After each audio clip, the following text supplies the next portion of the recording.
The Pythagorean Theorem.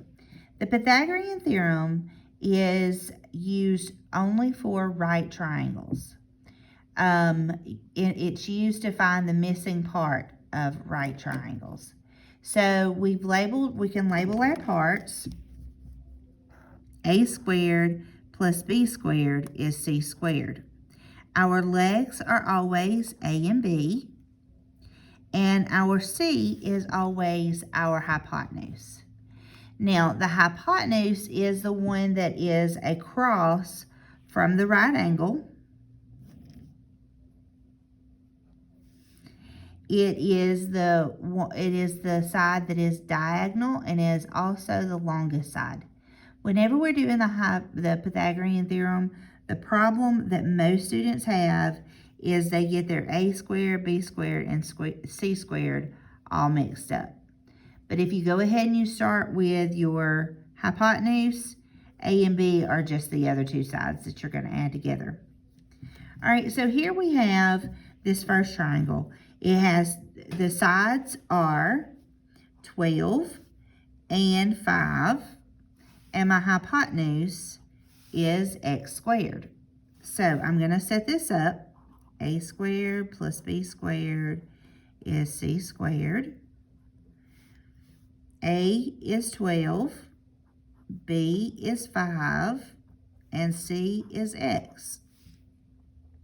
Now, for the legs, I could have done them the other way. I could have said A was 5, 12 was B. It doesn't really matter which order you put those in. So, this 12 squared is 12 times 12, which is 144. 5 squared is 25. 144 plus 25 is 169. Now, to undo the square, I have to do the square root. So, x is equal to the square root of 169. And if I plug that in my calculator, or I know my squares, I will know that 169 is 13. The square of 169 is 13. All right, got two more examples here. So here we have this one, sides are 10 and x, and my hypotenuse is 10 square root of 2. I know this is my hypotenuse because it's across from the square. So I've got A squared plus B squared is C squared. A is 10, B is x, and C is 10 square root of 2. 10 squared is 100.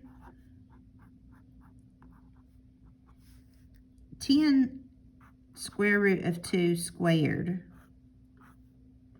would be broken down like this. You would say 10 squared times square root of 2 squared.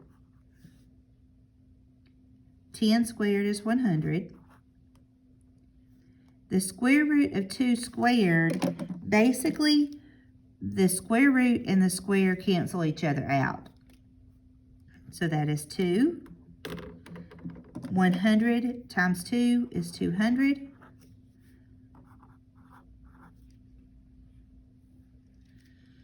I'm going to subtract 100 from both sides.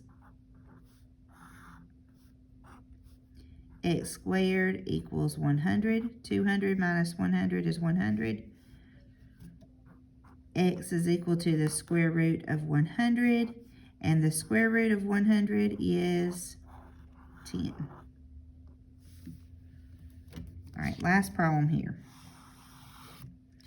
All right, so I'm going to do x is A, B is 6, and C is 15. So I've got x squared plus 6 squared equals 15 squared. All right, so 6 squared is 36. 15 squared is 225. I'm going to subtract 36 from both sides.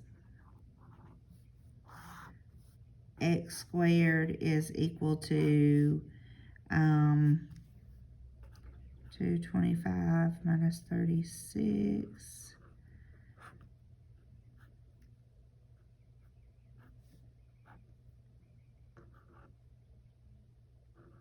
189.